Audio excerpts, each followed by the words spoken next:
A pleasure and an honour. Thanks very much for having me and for being here. I suppose before I jump into an intro, I think it's really important to recognise that yesterday was Youth Day at COP, where we talked about different thematic things, different mechanisms where we can ensure that young people are at the fore. And I was at COP, and my last one was in 26, was Glasgow. And the first ever speaking event I had at a COP was with Extreme Hangout. And people like Adam and all the team here are a really great example of what it means to give young people a space in really important decision-making settings. So before I start off, maybe a quick clap for the Extreme Hangout team that are running all this. So yes, my name is Caillum. I come from the beautiful country of Ireland, and I represent an organisation called the European Youth Forum. The European Youth Forum has two arms. So we've got the National Youth Councils and we've got the International Non-Governmental Youth Organisations, all across the continent of Europe. We've about over 100 members, reaching about 25 plus million people each year, which creates and I suppose makes us the largest umbrella body of youth organisations in the world. That's not why I'm here to talk today. Adam and the team asked me to speak a bit more about my personal story. So let's start from the start. I come from a very rural part of Ireland. It's called in the southwest. It's called Limerick. I grew up in a place called Ballybricken. And how I got involved with what the word activism is and what it's developed into. I didn't know at the time, of course, but it was through the Scout movement. I joined the Scouts when I was about that high, 7 or 8. And it was a really funny story because I only ended up at the Scouts because it was in the same community hall as the sports team. So I used to always love our Irish sports, Gaelic football and hurling, and I'd be there every week. And in the dressing room, I always found that there was another side to the dressing room that I never went into. And one day I walked in the other side of the door and I joined my Scout group. And from there, it really planted the seed of environmentalism as a whole, getting to see the environment and experience learning opportunities through it. But it also developed me as an individual to kind of foster communication skills, leadership skills, and really understand the importance of teamwork and collective action. So coming from that rural background, I'd never really seen politics, especially at a young age. Because you usually only see them in Ireland every 5 years when it comes around election time. So what I started to see through the Scouts was that there was ways that young people could be involved in political engagement in terms of working for priorities. And that's my phone, I really am sorry. I'm going to quickly ping it off. I don't know what's happening over in the blue zone, but obviously it's interesting. And I suppose from there, what it started was this culture where I understood there was things that needed to be changed, and that there was also avenues to do that. And we had groups around us which could then take action on that. I suppose on a more personal level, I said I grew up rurally. My grandfather, who passed away maybe 2 or 3 years ago, was a potato farmer. So I grew up from about way smaller than when I was a Scout, near a potato farm where we'd go out and pick and eat the fruits of our labour. And yes, that's very stereotypical for an Irish person to be a potato farmer. But I suppose what it showed me from the very start when it came to getting involved in politics was that there are certain groups that are left out of the discussion when it comes to climate action and when it comes to our environment. And that's predominantly those who are involved in kind of first degree or face-to-face labour directly with the environment. I'm speaking here about farmers. And I think what we continue to see is that in these spaces, we have a lot of climate activists, which is brilliant, from so many different backgrounds all across the world. But often we don't hear the rural perspective, and often we don't hear the perspective of young farmers and people who are going to work and care for the environment as a direct means for their labour. So I remember getting involved in different organisations, and there was loads of different terms around environmentalism and climate justice and a just transition and renewable energy. And now bear in mind, like I was not a political head when I was growing up. These were all new words, and I just loved reading. And I think one piece that always stood out to me was that principle of a just transition. That, yes, we need to improve our environment and we need to improve the system around it, but we can't do that if we leave anyone behind. We can't leave anyone behind.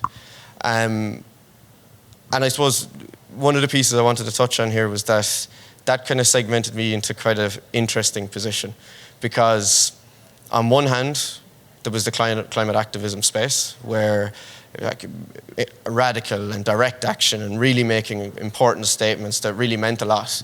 And on the other hand, I was going home and I had people seeing this going, is that really what you think? Is that really what we need? You know, what are we going to do when our tax bill goes up the walls? And what are we going to do when our labour is impacted because of the policies you're advocating for up in Dublin, the capital of Ireland, or over in Glasgow at COP at the time? And it sparked this really interesting dilemma, where I knew from that stage I had to be a different sort of activist, whatever that word means in a sense, because I was constantly aware that there was so much we could get done and so much change we could get done, but it was worthless unless we could bring everyone with us. This threw me into the sphere that I never thought I'd get into, which was politics. Where back home in Limerick, we recently had a directly elected mayor race, which was the first in the country, where we directly elected a head of municipality. And I was heavily involved in the campaign for the person that won it. And what we saw was that it was the first political race that brought across all communities of Limerick, both city and urban. And what was really interesting about that was that our policy demands had to be shaped in that sense. So while we were sitting down writing the policy, it wasn't just something I was talking about on a side event at COP. It was something I got to do in my everyday work, that we were trying to shape the future of a community of about 209,000 people, if I'm right. So it was incredible. And I've seen over, especially the last year, how something that I was always worried about, this balance where I felt that, okay, I can't speak here, or I can't be seen here, and I can't really share that, it was completely thrown away, because I was able to harness that in my own way through the work I was doing. And I think that that's why I'm here at COP this week, is with the European Youth Forum. We've had 2 delegations, so one for week 1 and one for week 2. And my role here is delivering the key political points over in the blue zone, but also it's to ensure that all of our member organisations who are with us have the opportunity to be able to find that balance, to be able to find what the European level policy is and being able to adjust that to their national context based on their own lived experiences and their own experience as young policymakers. So I think maybe if we go back slightly and go back to where the seed was planted, I was like a 7-year-old in a scout group who thought it was mostly about sport, to then develop on this journey kind of underpinned by environmentalism that I never expected. And I rang my mother last night to talk through some of the meetings and some of the things that were happening. And we still find it really hard to believe, but it's incredible. And I think one thing that I've always seen throughout all that work is that on an economic level, it's not working at the moment for our environment and for well-being. So, for example, using well-being and environmental kind of standards that are based off economic indicators is fundamentally different than using economic standards or building economic standards based off well-being and environmental indicators. And that's what really I'm here to do, is that we need to have a different system of thinking, and that'll only come through many different stakeholders being in the room, but mainly through young people being in the room, people like yourselves that really do have a voice in these spaces. And yes, we need to fight for it. We need to fight for it a lot. But that when it does come, trust yourself and throw yourself in, because I know every single step that I've come along the way, it was never expected. And I've been really, really incredibly fortunate to do that. So what do I want the quick takeaways to be? When you speak about climate action, think about every community there is. I'm not completely qualified to speak about every community.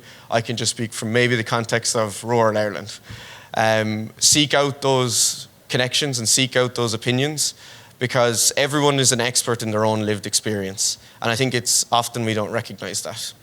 Secondly, the role of youth organizations in whatever social issue it is core, is really, really essential. Why? Because youth organizations bring together young people who are in many different walks of life. I found that I've met some of my best friends through youth organizations. Adam and me met through the Scouts. And I think what it does is that it fosters these connections that not only enable you to be able to take those massive political actions that come out of nowhere, but it also gives that kind of embedded support of people as they navigate through different parts of life. I know where I most definitely wouldn't be where I am today without friends like Adam, or friends that I've met from the age of 8 or 12 or 15 or whatever it may be. I'm only 22 now, so I'm not really old, don't worry. But finally is that young people are not just the leaders of tomorrow, they're also the leaders of today. We see every social movement across the world is either at the front lines led by young people or driven somewhere by young people. And that in order to create a world, we need to listen to the next generation and the generation after that. I have an 8-year-old brother. He's really cute, much cooler than I am, and he's just a bit mad. But he's convinced himself, watching the different work I'm doing, he's going to be president of Ireland, and he's going to change the world. He's got it all mapped out. We've got a little notebook, and we've got it all mapped out. But what's really important is that you in your everyday life not only recognize that as a young person you can have a role, but that there's a whole generation that are just around the corner for coming up after us that we need to be able to support, empower, and leave this world in a better place for them too. So I'm happy to take any questions after, but I just want to thank Adam and all the team for having me here today. Thank you. You're on stage. Oh.